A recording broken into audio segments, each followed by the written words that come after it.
Hello friends, welcome to my channel Leena's kitchen Hindi. तो आज हम जानते हैं कि दशा माता की पूजा में किन किन सामग्री की आवश्यकता पड़ती है। तो दशा माता की पूजा में जिन जिन सामग्री की आवश्यकता पड़ती है वह हम जानते हैं। और सबसे पहले जो दशा माता की पूजा है वो चैत्र मास की कृष्ण पक्ष की 10वीं तिथि को इसकी पूजा की जाती है। और इस पूजा में 10 कच्चे सूत के धागे होते हैं, उनको हल्दी से रंग कर फिर उसके बाद में उसकी पूजा की जाती है। तो सबसे पहले जो दशा माता की व्रत में किन किन चीज़ों का ध्यान रखना वह हम जानते हैं। तो सबसे पहले दशा माता व्रत कथा में घर के किसी भी कोने में साफ सफाई करके एक दीवार पर स्वास्तिक बनाएं। इसके बाद स्वास्तिक के बाद 10 बिंदियाँ बनाएं। पूजा में रोली, मूली, सुपारी, चावल, दीप, नैवेद्य, धूप आदि शामिल करें। इसके अलावा सफ़ेद धागा लें और उसमें गांठ बना लें, फिर उसे हल्दी में रंग लें। इस धागे को दशा माता की बेल कहा जाता है। दशा माता की पूजा के बाद इस धागे को गले में धारण करें और इस धागे को पूरे साल न उतारें। अगले साल जब दशा माता की पूजा करें तो पुराने धागे को उतार कर नया धागे को धारण करें। और दशा माता की पूजा विधि विधान से करने पर मनुष्य का बुरा समय दूर हो सकता है तथा दशा माता की कृपा सदैव बनी रहती है।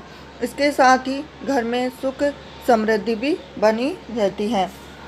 इसके साथ ही आगे हम जानते हैं कि दशा माता के पूजन में स्त्रियां सुबह होली के अगले दिन से ही इसका पूजा का प्रारंभ हो जाता है, जो 10वें दिन समाप्त होता है। प्रतिदिन प्रातः स्त्रियां स्नान आदि करके पूजन की सामग्री लेकर पूजन करती हैं और सर्वप्रथम साठियाँ या स्वास्तिक बनाते हैं।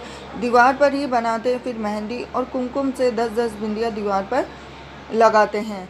इसके साथ ही फिर पहले स्वास्तिक के रूप में गणपति जी का, फिर 10 बिंदियों के रूप में दशा माता का रोली, मोली, चावल, सुपारी, धूप, दीप, अगरबत्ती और नैवेद्य से पूजन करते हैं।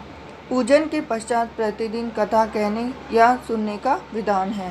पहले दिन दशा माता की 10 कथाएं कहते हैं, फिर दूसरे, तीसरे, चौथे, पाँचवें, छठे, सातवें, 8वें और 9वें दिन 7-7 कथाएं कहते हैं। तत्पश्चात अंतिम दिन दशा माता की पुनः 10 कथाएं पूजन के पश्चात कही जाती हैं।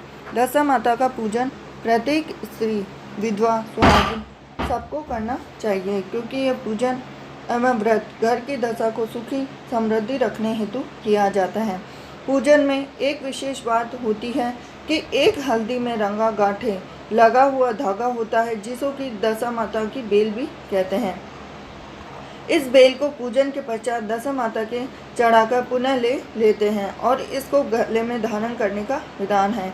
इस वर्ष धारण किया हुआ धागा अगले वर्ष उतार कर पूजा करके पुनः नई बेल धारण की जाती है। इस प्रकार दशा माता के पूजन की सामग्री में हल्दी का प्रयोग खास तौर पे किया जाता है और हल्दी के प्रयोग से ही पूरी पूजा की जाती है। साथ ही साथ हम जानते हैं कि दशा माता की पूजा में जिन जिन सामग्री की आवश्यकता होती है वो घर में ही मौजूद होती है। आप चाहे तो घर पर भी पूजा कर सकते हैं और साथ ही साथ आप चाहे तो पीपल की पर भी जाकर पूजा कर सकते हैं।